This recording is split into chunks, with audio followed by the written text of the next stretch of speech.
আমাদেরকে ইসলাম সেটি শিখেছে, উখরিজাতুল নাস, তোমাকে আমি মানব কল্যাণের জন্য দুনিয়াতে পাঠিয়েছি, মানুষকে বাস দেওয়ার জন্য তোমাকে দুনিয়াতে আমি পাঠাই নাই। বাংলাদেশে আজকে সবচেয়ে ভয়ঙ্কর আকার ধারণ করেছে এডুকেশন উইদাউট ক্যারেক্টার, চরিত্রবিহীন শিক্ষা। আজকে আমাদের দেশে ডাক্তারের কোনো অভাব নেই, আমাদের দেশে ইঞ্জিনিয়ারের কোনো অভাব নেই, আমাদের দেশে বড় আইনজীবীর কোনো অভাব নেই, আমাদের দেশের রাজনীতিবিদের কোনো অভাব নেই। আমাদের দেশের সবচেয়ে বড় অভাব হচ্ছে নৈতিকতা সম্পূর্ণ ডাক্তারের, নৈতিকতা সম্পূর্ণ আইনজীবীর, নৈতিকতা সম্পূর্ণ রাজনীতিবিদের। সেই জায়গাটা তোমাদেরকে তৈরি করতে হবে। এজন্য ছাত্র সমাজ ডাকসুতে দেখিয়ে দিয়েছে, জাকসুতে দেখিয়ে দিয়েছে, রাকসুতে দেখিয়ে দিয়েছে, চকসুতে দেখিয়ে দিয়েছে, যারা জনকল্যাণমূলক কাজ করবে তাদের সাথে ছাত্র সমাজ আছে। সুতরাং আজকের এই চমৎকার আয়োজন তোমাদেরকে সেটি শিক্ষা দেয়। আজকে চমৎকার আয়োজন তোমাদেরকে সেটি শিক্ষা দেয়, তোমাদেরকে সেটি শিক্ষা দেয়। তোমরা যদি কেরিয়ার গঠন করো, এক একজন ভালো জায়গায় যাও, তাহলে এই বাংলাদেশটা সুন্দর হবে।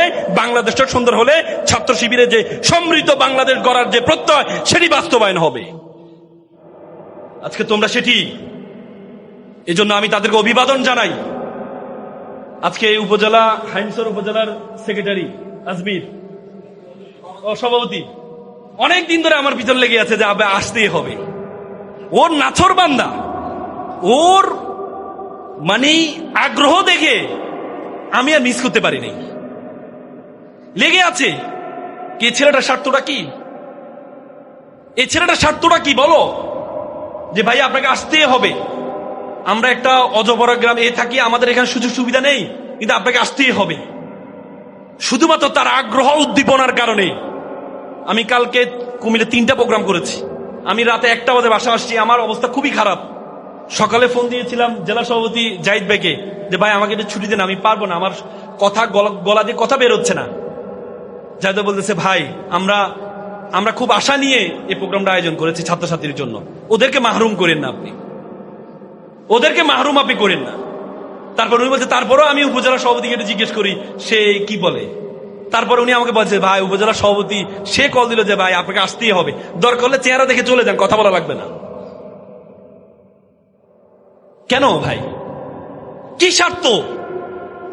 কিসের স্বার্থ ওই ছেলেটার? এই ছেলেটা নিজেও তো পড়াশোনা করে, তাহলে তোমরা ভালো জায়গা যাবা, ভালো কিছু করবা, এই ছেলেটার স্বার্থ কোথায়? আমাদের ইসলাম সেটি শিখেছে, উখরিজাতুল নাস, তোমাকে আমি মানব কল্যাণের জন্য দুনিয়াতে পাঠিয়েছি, মানুষকে বাস দেওয়ার জন্য তোমাকে দুনিয়াতে আমি পাঠাই নাই। বাংলাদেশে আজকে সবচেয়ে ভয়ঙ্কর আকার ধারণ করেছে এডুকেশন উইদাউট ক্যারেক্টার, চরিত্রবিহীন শিক্ষা। আজকে আমাদের দেশে ডাক্তারের কোনো অভাব নেই, আমাদের দেশে ইঞ্জিনিয়ারের কোনো অভাব নেই, আমাদের দেশে বড় আইনজীবীর কোনো অভাব নেই, আমাদের দেশের রাজনীতিবিদের কোনো অভাব নেই।